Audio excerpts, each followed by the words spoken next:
there, this is Bean from Subeta, and I'm working on a tutorial thing today because a few people have asked how they can get their custom clothing items to look a bit more like Subeta style. I figured the easiest way to do that is just show you how I work, and that's what I'm gonna do. First thing, probably need to go grab a base, which you can find on the custom clothing page itself. If you scroll down a bit, we've actually supplied you with the full working size versions of the male and female bases, so I would suggest saving both of those. Another thing you can do is go into your wardrobe and click on the avatar tab and take a screenshot of your avatar with whatever features you want to use and paste that in an art program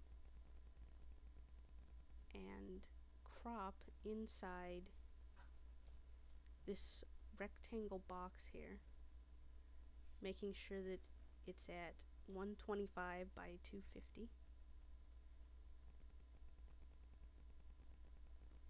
and then blow that up to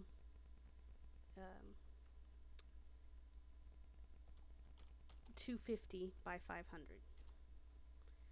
And that way you'll be working from a base that actually has the features. I personally just find that a lot easier to work from. So I'm going to go open up Corel Painter 11. I like to do all my sketching in here. And here is my file where I keep all of my bases. So you can see I've got the first two, and then I've got some others with some different eyes. And then from there, I make a layer, transparent white layer. Just makes it easier for me to see sketches over that. And then I'm going to make a new layer to sketch on. And I like to use a light blue so that when we go back and line this later, it'll be a lot easier to see what I'm doing. And I'm just going to draw a wig because I like drawing wigs. Apparently everyone else does too. Just a little simple wig to give you an idea. And you don't have to be really detailed or even really neat. This is just to give you an idea of how this is going to fit on the base.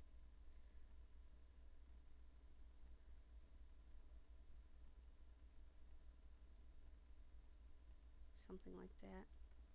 Then after you're done with your sketch, save a copy as, however you're going to save the file.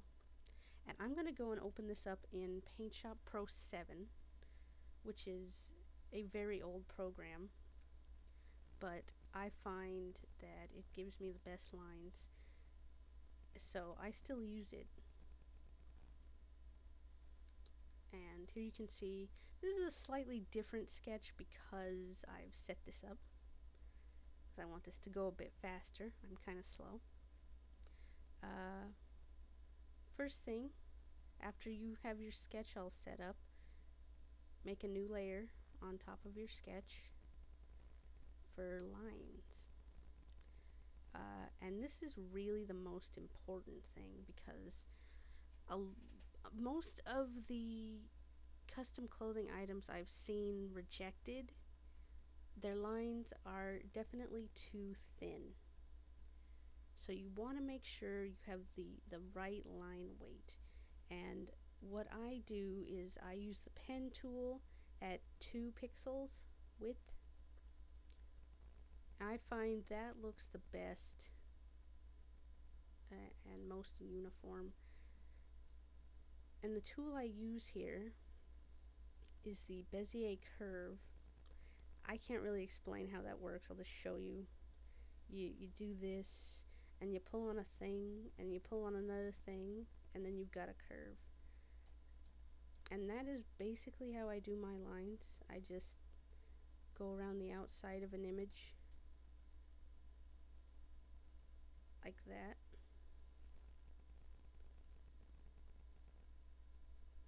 And just go around the whole thing like that. Another thing I do is you'll notice these lines here are pretty blunt. So I will go and take my eraser, have it at 50 hardness, slide the opacity up to 100, and then just taper these edges right here. So that kind of just makes it look a little better.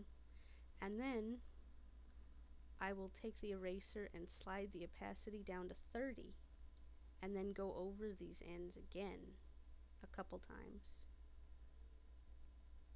And I find that just makes it look smoother and not as harsh. So just keep doing that, going around the image and erasing the lines. And in the interest of time, I already have the lines prepared, and I'm just going to bring those up and show you. So once you're finished, you can get rid of your sketch and kind of see how it's coming along now. Another thing, this is personal preference, but as you can see, I've lined the outside where the wig meets the actual base. You don't have to do that. I just prefer to do it because I think it layers a bit better. You can get some items that'll go past that line and it just kind of blends together. So I like to outline the base where it meets my items, but that's not something you have to do. The next step would be coloring, and what I do there is start a new layer under the line art, and I will take my airbrush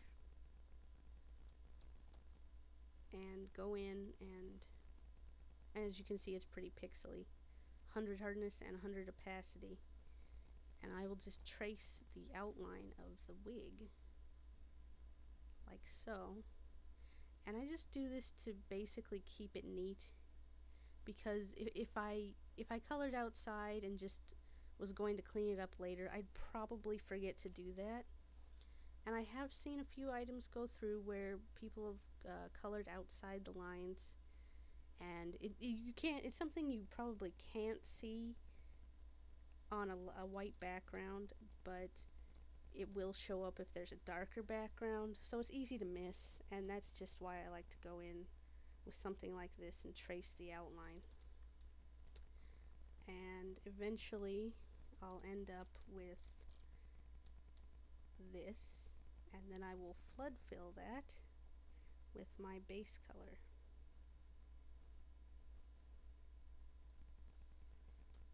And now we can take off that transparent white layer and see more what it's going to look like on our base. From here, I'm going to make a new shading layer, and I use the pen tool in Paint Shop Pro to shade as well. I just find I like the sharpness of it. And as you can see over here, if you have color in this box, then that's going to be what your line shows up as. But if you put the color in this box over here, then it's going to fill that same line instead. So that's how I color. I switch from the Bezier curve to freehand, and then I go in and shade.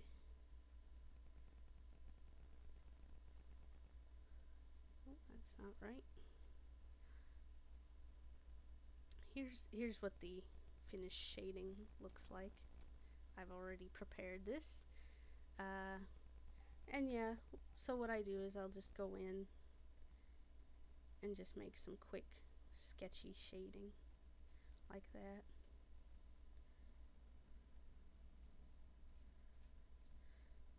And generally we look for each item to have at least 3 or 4 layers of shading, I think would be good. You've got your first dark shading layer, and then you will put a second darker layer. You can go for a third, but it's generally not needed unless you really want to, there's like a really deep shadow, but not too much. Then you want a layer of highlight, and most items really only need the one layer, but on something like hair, I kind of like to make it shinier, so I'll do a second really shiny layer for the hair. But it just really depends. And here we have the wig, and this would be our finished wearable.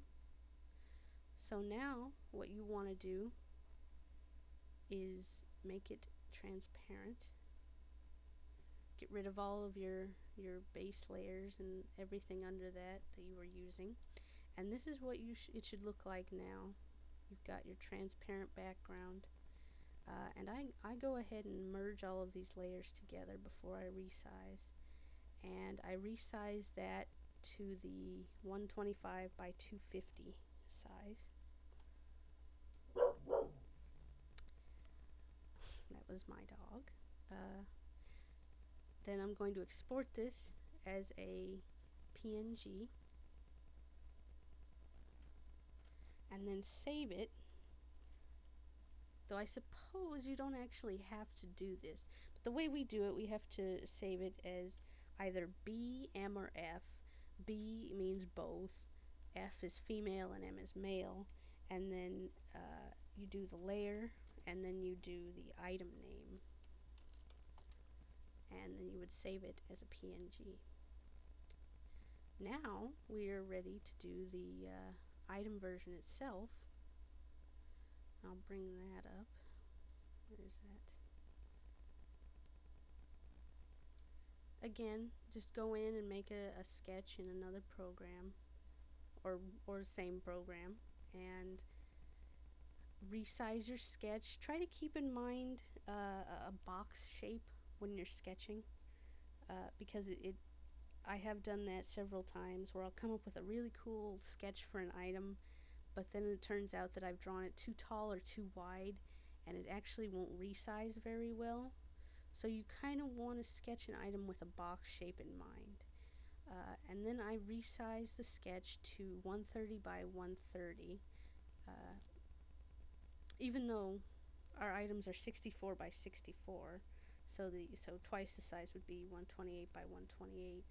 I just like 130 by 130 because it's even. So when you have your sketch, do the same thing as you did before. I use the same exact line weight on items that I do for wearables, which is 2 pixels with the Bezier curve. And I just go over that. Same as before. Same eraser technique as well. 100% opacity to taper it, and then 30 to soften that. And again, in the interest of time, just going to show you with lines now. Same shading techniques as well. And there you have it. A little item version. Then I'm going to resize this, and I generally sharpen once before I resize, just because the items resize so small and they can get kind of fuzzy looking if you don't. I don't always do it. It's something you kind of have to test out and see for yourself before saving it. And then I resize that to 64 by 64, and as you can see, that's what it's going to look like on the site. You can see whether or not it's too sharp. I've seen a number of custom items where it is just a little sharp, and that's something you definitely want to watch. And then we'll just export that as a GIF, non-transparent. I've seen those too. People who submit it with a transparent item, that is definitely a no-no. You want a white background on your item. And then just save that and go and upload it. And then you're done. And that's pretty much all there is to it. If you have any questions, you can post on my topic. I'll probably go and post this in the custom wearables board, so you can ask any questions there or comment me. I'll do my best to answer. Um, that's pretty much it. I hope you guys enjoy the custom wearable system and have fun. Bye.